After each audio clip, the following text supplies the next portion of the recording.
Hello children, welcome back to e-learning. This side Shiven sir, and we are going to study today verbs and tenses. In this chapter, I am going to explain you verbs and their uses, transitive verbs, intransitive verbs, verbs of incomplete predication, and tenses with their rules. So let's start the chapter. What are verbs? A verb is a word that is used to express an action, a state, or an existence. For example, Ashok plays cricket. The water is cold. The Taj is in Agra. In the first sentence, plays, it shows an action.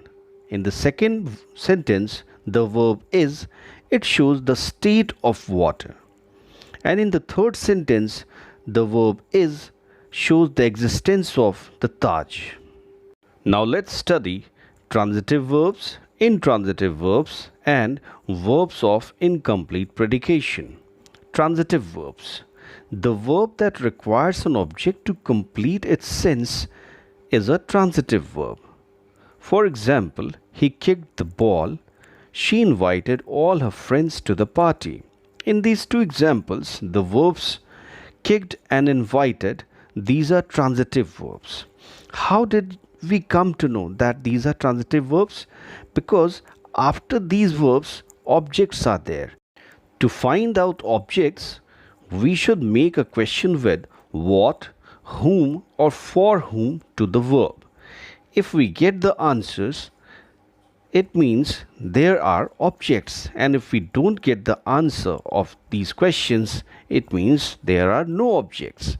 For example, if we see the first sentence, he kicked the ball. He kicked what? The answer is the ball. So we have got the object, the ball. In the second sentence, she invited whom? All her friends.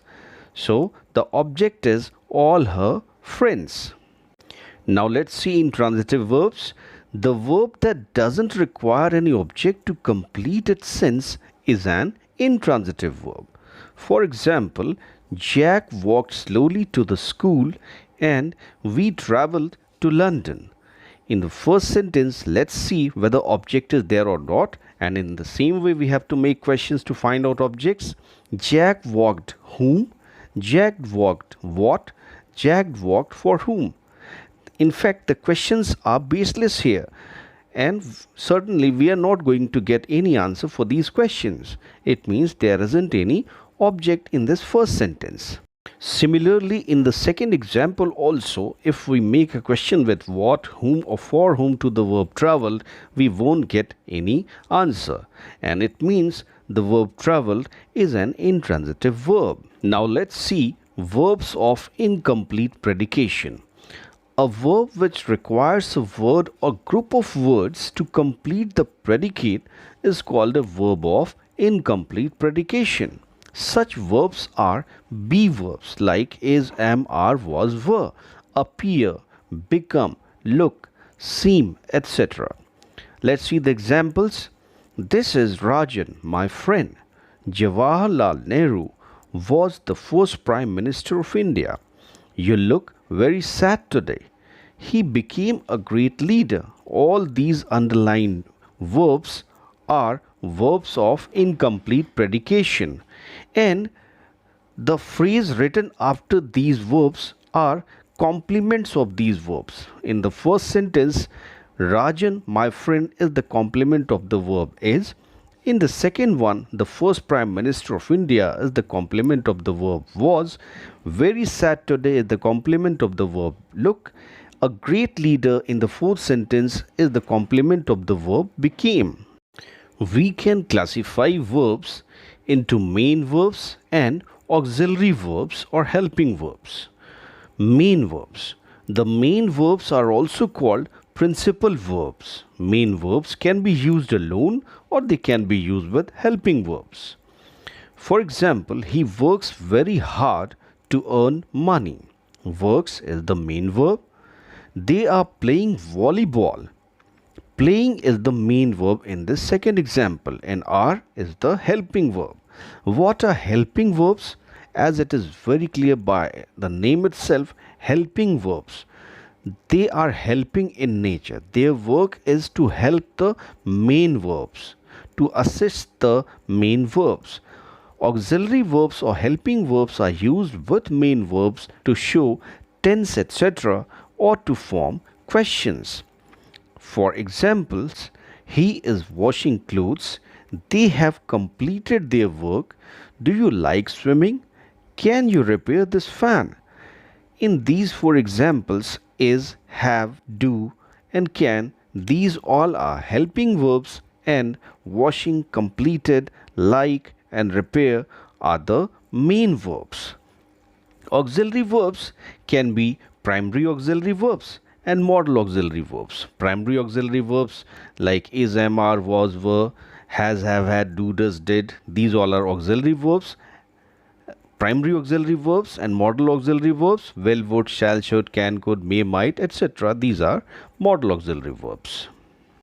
Now children, let's study tenses. What are tenses? Tenses are verb forms that are used to indicate the time of an action. How do we decide the tense of a sentence? How do we come to know in which tense a particular sentence is? By seeing the helping and main verb, we can decide the tense. Types of tenses. Tenses can be divided into three parts, three types: present tense, past tense, and future tense. What is present tense? Present tense, it shows an action that is currently going on or habitually performed, or a state that currently or generally exists. For example, she is cooking food. He drinks milk every day. His father is a doctor. The verbs is cooking, drinks, is show that these sentences are in present tense. Now let's see past tense. Past tense expresses an action that has happened or a state that previously existed. For example, they were playing cricket. He went to Kanpur last week. Some students were absent yesterday. The verbs were playing, went, and were, all these verbs show that the sentences are in past tense. Future tense expresses an action that has not yet happened, or a state that does not yet exist but is expected to happen in future. For example, Rajesh will come from Delhi next month. We shall be leaving for Mumbai tomorrow. Will you attend the party? The verbs will come, shall be leaving, and will attend show that these sentences are in future tense. Children, we can classify each tense into indefinite or simple, continuous, perfect, and perfect continuous tense. Now, before we study the rules of tenses, let's have a look on the structure of sentences. Children, you must learn these structures. If the sentences are positive, then the structure is first of all subject, then helping verb, then comes the turn of main verb, an object or other words. If the sentence is negative, subject plus helping verb plus not plus main verb plus object or other words. It means if the sentence is negative, we have to place not between helping and main verb. Now, if the sentence is interrogative, there are two types of interrogative sentences. The first one is yes no type question. In that case, first of all, we have to place helping verb, then subject, then main verb, and then object or other words. So what do we have to do to convert a sentence into interrogative?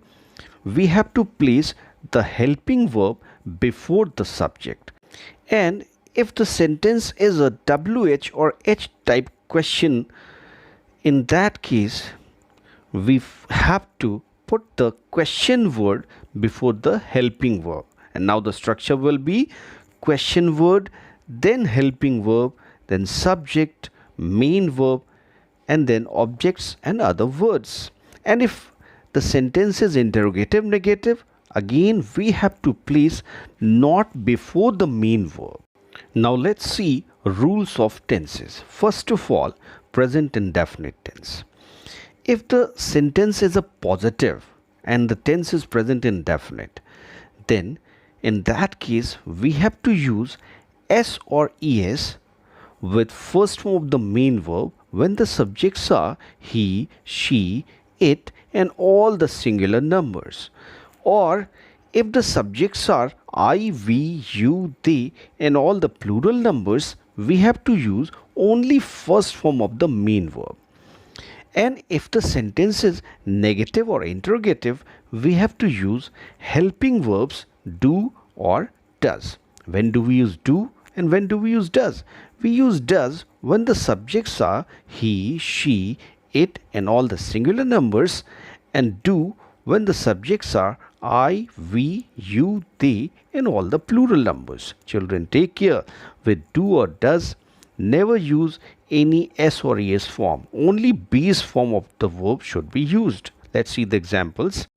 He kills a bird. Subject is he, so and the sentence is positive, so we have used here s with the first form of the main verb kill, and it has become kills.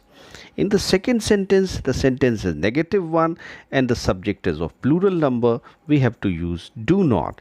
They do not play cricket. In the third one is an interrogative sentence and we have to use the helping verb do or does because the subject is he, so we have used here does plus first form of the main verb. Does he kill a bird? In the next sentence, there is a question word. So first of all, we have to place the question word, this where, and then helping verb. Because the subject is they, we have used here do. Do plus first form. Where do they play cricket? Now children, let's see the rules of past indefinite tense. If the sentence is positive, we have to use second form of the main verb. Regardless the subject, whatever be the subject, we have to use second form of the main verb. And in negative and interrogative sentences, we have to use did as helping verb and first form of the main verb. Again children, pay attention that word did, take care, never ever use any other form, only first form should be used. Never say did he played cricket. No, did he play cricket? Take care children, and let's see the examples. He killed a bird. It's a positive sentence. We have used the second form of the verb kill and it is killed. They did not play cricket. It is a negative sentence. We have used here did as helping verb. Did plus first form play. Why did he kill a bird? It is an interrogative sentence. Again we have used here the helping verb did plus first form of the main verb. Children, there are only two tenses and sentences in which we do not use any helping verb. They are the positive sentences of present indefinite tense and past indefinite tense. In all the other tenses and sentences, we have to use some helping verbs, whether the sentence is positive, negative or interrogative. Children, you can now easily learn the tense and their helping verbs. Let's see future indefinite tense. In this tense, we have to use helping verbs shall or will and first form of the main verb. When do we use shall? We use shall with the subjects I and we, and with rest of the subjects we have to use will as helping verb. Let's see the examples. They will play cricket. They will not play cricket. Will you go to see a movie today? Now, if you have learned the structure of sentences and if you learn rules of tenses, then you can easily frame sentences in any tense. In present continuous tense, we use the helping verbs is, am or are, and we have to use ing with the first form of the main verb, that is present participle. Is, we use is as helping verb when the subjects are he, she, it and all the singular numbers. We use am when the subject is I. We use are when the subjects are we, you, they and all the plural numbers. For example, Raman is driving a car. She is not playing the role properly. Are you going to Lucknow with your friends? In past continuous tense, we use was, were as helping verbs and ing form of the verb. We use was as helping verb when the subjects are I, he, she, it, and all the singular numbers, and we use were when the subjects are we, you, they, and all the plural numbers. Examples are they were attending the online classes regularly. It's a positive sentence, and if the same sentence is to be converted into negative, we just have to place not between the helping and main verb. They were not attending the online classes regularly. What was Raman bringing in his bag? It's an interrogative sentence. In future continuous tense, we use the helping verbs shall be or will be plus ing form of the verb. We use shall be when the subjects are I and we. With rest of the subjects we have to use will be. The examples are he will be studying at this time.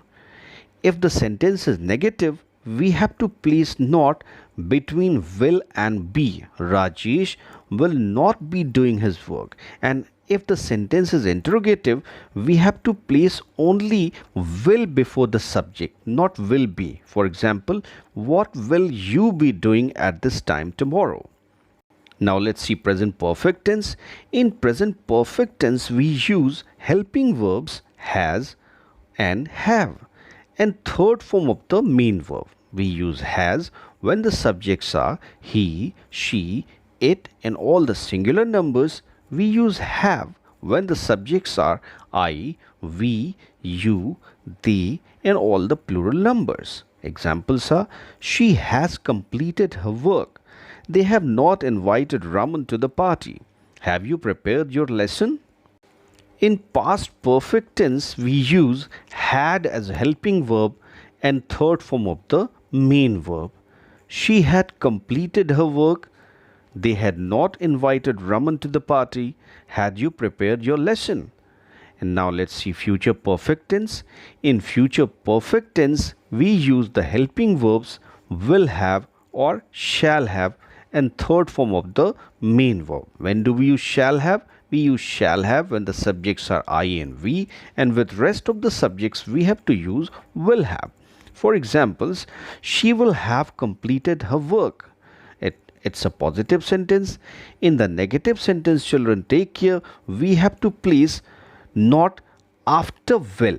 They will not have invited all their friends. And in interrogative sentence, we have to place only will before the subject. Will you have collected the money? In present perfect continuous tense, we use the helping verbs has been or have been plus ing form of the main verb. When do we use has been? We use has been when the subjects are he, she, it, and all the singular numbers, and we use have been when the subjects are I, we, you, they, and all the plural numbers. For examples, it has been raining since morning, and in the negative sentence, they have not been studying for 2 hours. Children, take care. Not should be placed between have and been. And in the same way, in the interrogative also, have should be placed before the subject, not have been. For example, have they been playing cricket since 4 p.m.? Now, past perfect continuous tense. In past perfect continuous tense, we have to use had been and ing form of the main verb. Let's see the examples. He had been distributing sweets for half an hour. Deepak had not been singing for 30 minutes. Had they been decorating the house for 4 days?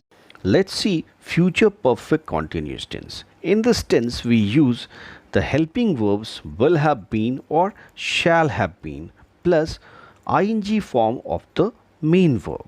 We use shall have been when the subjects are I and we, and with rest of the subjects we use will have been. Let's see the examples. He will have been completing his work since morning. He will not have been completing his work since morning. It is a negative sentence. Shall we have been helping him for 2 hours? It is an interrogative sentence. Children, in perfect continuous tense, whether it is present perfect continuous or past perfect continuous or future perfect continuous tense, we use since or for to show the time. When do we use since and when do we use for? We use since with point of time and we use for with period of time. Let me explain it. Since, as I have told you, since is used with point of time, like since yesterday, since morning, since childhood, since 4 o'clock, since 5 o'clock, since 1947, since Monday, and for with period of time, for 20 days, for 10 days, for 5 hours, for 6 years. Understood, children? Well, children, this is all about the chapter verbs and tenses. I suggest you to see the video again and again and learn the rules. And whenever you are in confusion, again see the video. Thank you.